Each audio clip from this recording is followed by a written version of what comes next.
আসসালামু আলাইকুম ওয়া রাহমাতুল্লাহি ওয়া বারাকাতুহু। ছোট দোয়াটি যার দিকে তাকিয়ে পড়বেন সে পাগলের মতো ভালোবাসবে আপনাকে।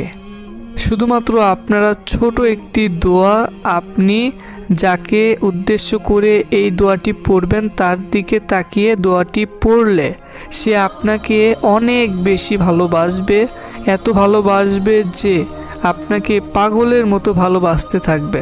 আপনাকে ছাড়া সে কিছুই বুঝবে না। শুধুমাত্র আপনারা এই ছোট দোয়াটির এই আমল করুন।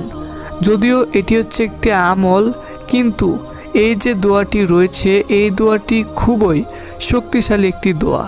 আপনারা যার দিকে তাকিয়ে দোয়াটি পড়বেন সে আপনাকে পাগলের মতো ভালোবাসতে বাধ্য হবে ইনশাআল্লাহ।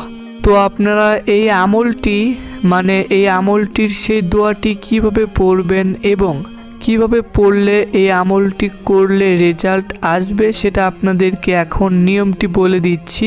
তার আগে আপনারা এই ভিডিওটিতে এখনও যারা লাইক দেননি লাইক দিবেন, আর আপনারা আগে থেকে এই চ্যানেলটি যারা সাবস্ক্রাইব করে রেখেছেন আপনাদের জন্য অনেক অনেক ভালোবাসা রইল। তো আপনারা এখনও এই চ্যানেলটি যারা সাবস্ক্রাইব করে রাখেননি এরকম আরও নতুন নতুন আমলের ভিডিও পেতে অবশ্যই চ্যানেলটি সাবস্ক্রাইব করে রাখবেন। আপনারা এই আমলটির যে দোয়াটি রয়েছে সেই দোয়াটি যার দিকে তাকিয়ে থেকে পড়বেন সে তো আপনাকে পাগলের মতো ভালোবাসবেই, এবং আপনারা এই আমলটি ছেলে মেয়ে ছোট বড় সকলেই করতে পারবেন। কিন্তু মনে রাখবেন, আপনি যাকে উদ্দেশ্য করে যার দিকে তাকিয়ে থেকে এই আমলটির দোয়াটি পড়বেন সেই সময় কিন্তু একটি ভুল করা যাবে না। সেই ভুলটি হলো, আপনারা যখন এই আমলটি করবেন এবং এই আমলটির ছোট যে দোয়াটি রয়েছে সেই দোয়াটি পড়বেন, প্রথমে আপনারা কিন্তু অজু করে নেবেন। অজু অবস্থাতে আপনাদের সেই দোয়াটি পড়তে হবে।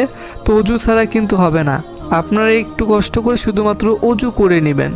অজু করার পর আপনারা যাকে উদ্দেশ্য করে এই আমলটি করবেন তার সামনে অথবা তার সাইডে কিংবা তার পিছনে দাঁড়ালেও অথবা বসলেও হবে।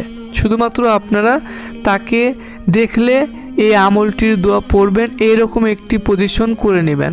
তাকে যেন দেখা যায় সেরকম একটি জায়গাতে আপনারা দাঁড়াবেন অথবা বসবেন, সেটা আপনাদের ব্যাপার। তো আপনারা প্রথমে তার দিকে তাকাবেন অজু অবস্থাতে। তাকানোর পর আপনারা এই আমলটি করবেন, এই আমলটির দোয়া পড়বেন। তো আপনারা যার দিকে তাকিয়ে এই দোয়াটি পড়বেন সেটা হতে পারে ছেলে অথবা মেয়ে অথবা আপনার স্বামী অথবা আপনার স্ত্রী, যেই হোক না কেন তার দিকে শুধুমাত্র আপনারা তাকিয়ে দোয়াটি পড়বেন। তো দোয়াটি আপনাদেরকে মাত্র এখন 2 বার উচ্চারণ করে শোনাচ্ছি যেন আপনারা খুব সহজেই দোয়াটি বুঝতে পারেন। তো দোয়াটি হচ্ছে আজাবাহুমা। দোয়াটি আমি আবারও বলছি, আজাবাহুমা। আশা করি আপনারা এই আমলটির দোয়াটির উচ্চারণ 2 বার শুনতে পেরেছেন। তো আপনারা অবশ্যই এই ভিডিওটির কমেন্টে মাত্র 3 বার আমিন লিখবেন। আপনারা চাইলে 3 বারের বেশিও আমিন লিখতে পারেন।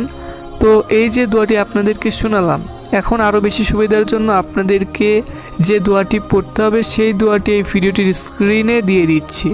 তো আপনারা এই যে দেখতে পাচ্ছেন এই দোয়াটি বাংলা লেখা এবং আরবি লেখা দেওয়া রয়েছে। আপনারা যেইভাবে পারবেন মুখস্থ করে নেবেন। অবশ্যই এই দোয়াটি আপনাদেরকে সঠিকভাবে পড়তে হবে। তো আপনারা যখন এই দোয়াটি পড়বেন তখন কতবার আপনাদের এই দোয়াটি পড়তে হবে, আপনারা যাকে উদ্দেশ্য করে এই আমলটি করবেন এই আমলটির দোয়া যখন পড়বেন সেই সময়ে আপনারা প্রথমে তার দিকে তাকাবেন। তাকানোর পর এই যে ভিডিওটির স্ক্রিনে দোয়াটি দেখতে পাচ্ছেন বাংলা লেখা আরবি লেখা, তো আপনাদের একটু আগে তো এই আমলটির দোয়া 2 বার উচ্চারণ করে শুনিয়েছি। তো আপনারা এই যে দেখতে পাচ্ছেন আজাবাহুমা, এই দোয়াটি আপনারা পড়বেন তার দিকে তাকিয়ে থেকে মাত্র 103 বার। একটু কষ্ট করে আপনারা 103 বার এই দোয়াটি পড়বেন। যখন এই দোয়াটি পড়া হয়ে যাবে তারপর আর আপনাদের কোনো কিছু করতে হবে না। তো তারপর আপনাদের এই আমলটি করা শেষ এবং এই আমলটির দোয়া পড়া শেষ। তো তারপর আপনারা নিজেরাই দেখতে পারবেন যে কিভাবে রেজাল্ট আসতে থাকে। শুধুমাত্র আপনারা সেই ছোট দোয়াটি যার দিকে তাকিয়ে এই নিয়মটিতে পড়বেন, সে আপনাকে পাগলের মতো ভালোবাসবে। সে আপনাকে ছাড়া কিছুই বুঝবে না ইনশাআল্লাহ। আপনাকে সে পাগলের মতো ভালোবাসতে বাধ্য হবে। তো আপনারা এই আমলটি অবশ্যই সঠিক নিয়মে করবেন, যে যে নিয়মগুলো আপনাদেরকে বলে দিলাম এখন। তো আপনারা যারা নামাজ পড়েন না, অবশ্যই আপনারা নামাজ পড়বেন।